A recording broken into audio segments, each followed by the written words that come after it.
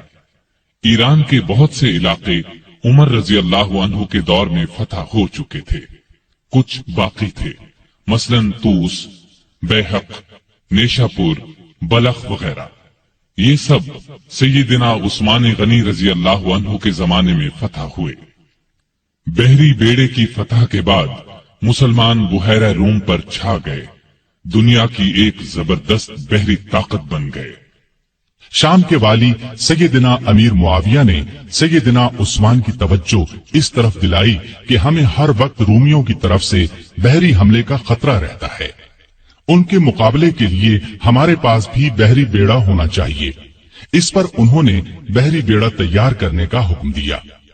سیدنا امیر معاویہ نے مصر کے والی عبداللہ بن سعد کے ساتھ مل کر ایک عظیم الشان بحری بیڑا تیار کیا، جس میں کئی سو جنگی جہاز تھے۔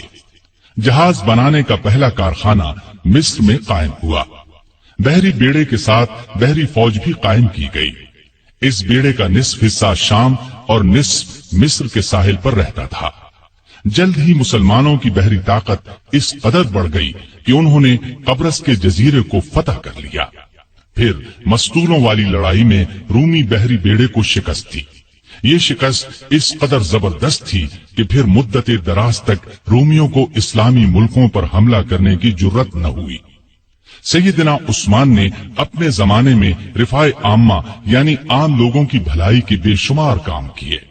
ان میں سے کچھ یہ ہیں: نجد کے راستے پر ایک شاندار سرائے بنوائی، اس کے ساتھ ایک چھوٹا سا بازار بسایا، میٹھے پانی کا ایک کنواں کھدوایا۔ خیبر کی طرف سے کبھی کبھار سیلاب آتا تھا، مدینے سے کچھ فاصلے پر ایک بند تعمیر کرا دیا تاکہ سیلاب کا رخ مدینے کی طرف نہ ہو۔ نہریں کھدوا کر بھی اس کا رخ موڑا گیا۔ اس بند کو بند محظور کہا جاتا ہے۔ کوفے میں مسلمانوں کے لیے ایک عظیم الشان مہمان خانہ بنوایا۔ پورے ملک میں اونٹوں اور گھوڑوں کی پرورش کا بہت اچھا انتظام کیا۔ ان کے لیے جگہ جگہ چراگاہیں بنوائی، ان کے قریب چشمے بنوائے۔ بعض چراگاہیں اتنی بڑی تھیں کہ ان میں کئی کئی ہزار اونٹ اور گھوڑے پرورش پاتے تھے۔ ان چراگاہوں کی نگرانی کرنے والوں کے لیے ان کے ساتھ مکان بنوائے۔ مدینے کی طرف آنے والے تمام راستوں کو اچھے طریقے سے بنوایا تاکہ مسافروں کو کوئی تکلیف نہ ہو۔ ان پر جگہ جگہ چوکیاں اور سرائیں بنوائیں، چشموں کے پانی کا انتظام کیا، سڑکیں بنوائیں، ندی نالوں اور دریاؤں پر پل بنوائے، مختلف شہروں میں مساجد تعمیر کروائیں۔ آپ کے زمانے میں مدینے میں ایک بڑا بیت المال تھا۔ اس کے علاوہ ہر صوبے میں ایک بیت المال ہوتا تھا۔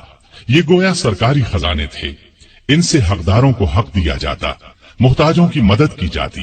بے شمار نئے علاقے فتح ہونے کی وجہ سے ملک کی آمدنی بہت بڑھ گئی تھی۔ چنانچہ جن لوگوں کو بیت المال سے وظیفے ملتے تھے ان میں 100 درہم کا اضافہ کر دیا گیا۔